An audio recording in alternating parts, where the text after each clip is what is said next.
Welcome back to the Nautilus Files. Now, every now and then, I like to watch a good action flick, and superhero stories are good fun, but the characters are not always super deep. That's why when I read that the Moon Knight showrunners had decided to choose a story that focused on the hero character's battles with mental illness on top of saving the world, I knew I had to give it a watch. And I have to say, I was not disappointed. Mainstream pop culture does anything to help normalize and destigmatize mental illness. Well, that's a win in my book. In this episode, we're going to examine the main protagonist in Marvel's Moon Knight TV series, paying particular attention to how the character deals with mental struggles. But before we begin, we're going to dive into the Moon Knight character and his story as told by the TV series. So if you don't want to know what happens, now's your chance to skedaddle. Go watch Moon Knight, have an awesome time, then come back and watch this video. No worries, I'll keep the lights on. Now, just a heads up before we begin, this video is not going to reference the comic book that it's based on. You won't need to know anything about the comic books to follow along. I want to examine the series as a standalone work, and since it is an adaptation, there will always be differences between it and the original story. Okay, I'm ready if you are. Let's dive in.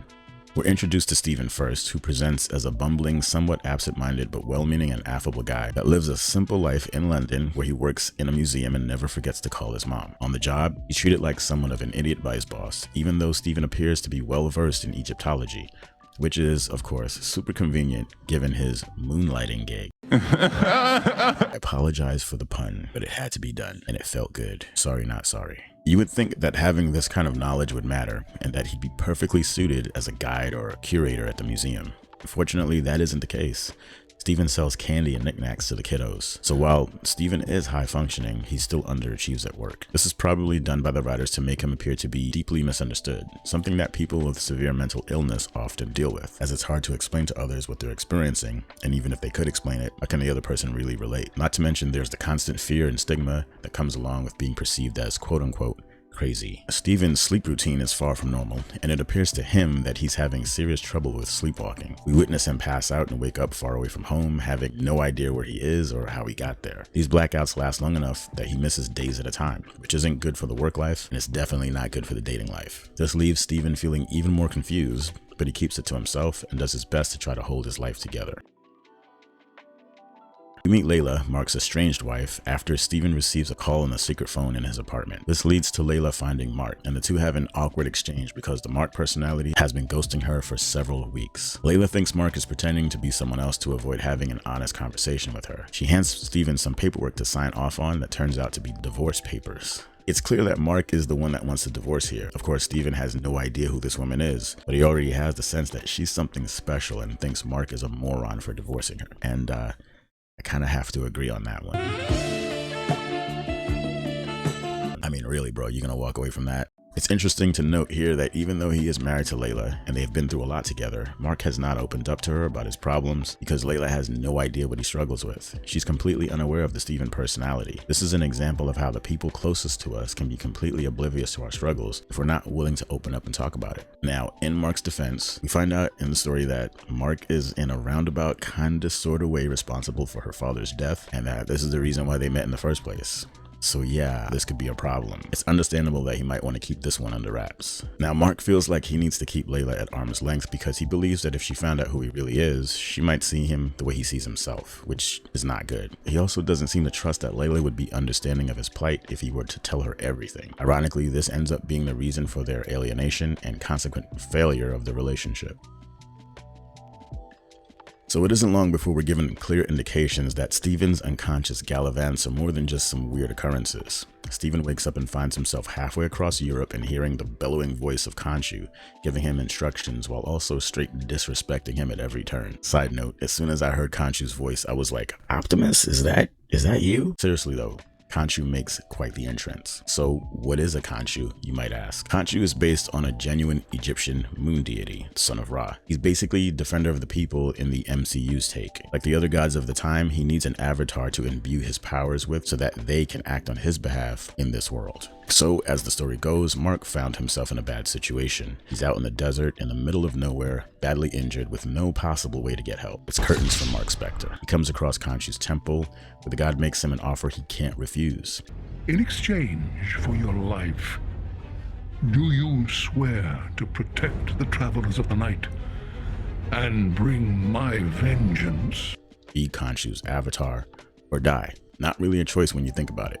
Marc takes the deal with Khonshu to spare himself from death. Khonshu has been making a meal out of that arrangement ever since. Khonshu doesn't have a whole lot of empathy for Marc. Maybe it's a God thing, and we get the hint that he's got a pattern of treating his avatars this way because of what a former employee had to say about him.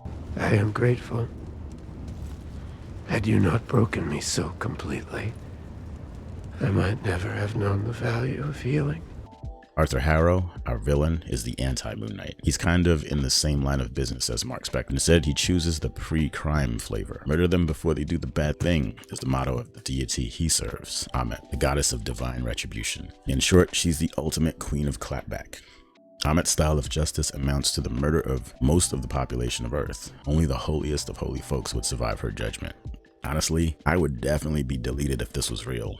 I think the only person I know that would have survived this would be my third grade English teacher, and maybe Ned Flanders. Harrow is also connected to Marc in that he's also damaged and was, in his opinion, exploited by Khonshu. We're starting to see a pattern here. This makes you wonder, is Khonshu choosing his minions based on their degree of mental frailty? Khonshu is by all measures a rather bloodthirsty fellow, and his goal seems to be all about exacting revenge by taking the lives of those he sees guilty, rather than acting as a protector in the proactive sense. In the third act, we learn that Steven is actually an alternate personality that Marc created when he was just a little boy. Steven exists because Marc needs him to exist. The whole thing started when Marc's little brother passed away in a flooded cave when they were very little. Marc spent his entire life feeling responsible for his brother's death, in large part because his mother made sure of it. Marc's mom was overwhelmed with grief and took to drinking, which only worsened her depression. She needed somewhere to place her own anger and frustration, and she chose Marc as her target. She soon became physically abusive, so as an escape, Marc's mind gave birth to Steven as a means to cope with the unbelievable trauma, guilt, and fear he was dealing with. It was at this time that little Marc began to exhibit signs of dissociative personality disorder. According to the Mayo Clinic, dissociative disorders are mental disorders that involve experiencing a disconnection and lack of continuity between thoughts, memories, surroundings, actions, and identity. People with dissociative disorders escape reality in ways that are involuntary and unhealthy and cause problems with functioning in everyday life. Dissociative disorders usually develop as a reaction to trauma and help keep difficult memories at bay. Symptoms ranging from amnesia to alternate identities depend in part on the type of dissociative disorders you have. Times of stress can temporarily worsen symptoms, making them more obvious. Marc leaves home at a young age and joins the military where he excels, but doesn't get help with his childhood trauma. He carries it with him, which ends up ruining his military career, seeing how he is unfit for service. This leads to him being a mercenary. His dissociative disorder seems to kick in when he is emotionally strained, like when he shows up at his mother's wake but can't bring himself to come inside, and we witness a thoroughly confused Steven take over. Marc has done some pretty awful things in the past that he's not proud of, and this compounds his sense of shame and unworthiness. You can see how this trauma affects every part of his life, but the one thing he refuses to do is talk about it. This is why the scenes that take place inside the mental hospital are so powerful. After Harrow shoots Marc, he apparently dies and is taken to the Egyptian underworld, where both parts of Marc's psyche exist simultaneously. Marc must settle his accounts so that he can enter the field of reeds. Think Elysium, kind of heaven for the righteous, Egyptian style. Walk like an Egyptian. Things aren't looking good for the two because Marc still won't deal with his past. Marc and Steven relive their childhood events that started them down the path, but Marc tries as much as he can to stop Steven from seeing what happened. He does this because he feels the need to protect him from it, but also because he doesn't want to face it himself. But Steven forces the issue and puts Marc in a position where he must show Steven what happened or talk about it. Marc finally makes the painful but necessary decision to open up and be truthful to himself for the first time. This is important because we see Marc take the first step towards self-acceptance. The events of this scene act as a metaphor for Marc and Steven becoming a whole person again, bringing both parts of the psyche in line. The underlying message here is that while terrible things will happen in life, it's important that we don't blame ourselves and hold all of that stuff inside. What happened to you doesn't make you a bad person. It also says that trauma that's left unchecked, no matter how long ago it occurred, can still affect us much later in life. The first step in finding some peace is to talk about it with someone you can trust. So this is the event that opens up the door, literally, for Marc/Steven to return to the living world, where they team up with Layla and Khonshu one last time to face Ammit and Harrow, and of course save Earth from Ammit's twisted plan to purge mankind of all evil by basically wiping out most of Earth's population. The new Marc/Steven combo work together as Moon Knight and Mr. Knight, and they're able to thwart Ammit's plans. Once Harrow is beaten, Ammit is bound to his body, and Marc ends his deal with Khonshu, doing everything as task short of taking Harrow's life. This indicates that Marc is not the same person he was when he signed up for the gig. Khonshu reluctantly rescinds the deal, and the two men are free to live life Khonshu free. Or so we thought. Yeah, we never addressed the Jake Lockley thing, third personality inside the mind of Marc Spector, and from what I can tell, it appears Khonshu still has his hooks in Marc via this personality. Season 2 perhaps? Fingers crossed. I liked this Moon Knight rendition a lot more than I thought I would. It handled the subject matter about as good as you might expect a Marvel action story can. I appreciate that they were willing to take the risk and try to cover the subject within this genre.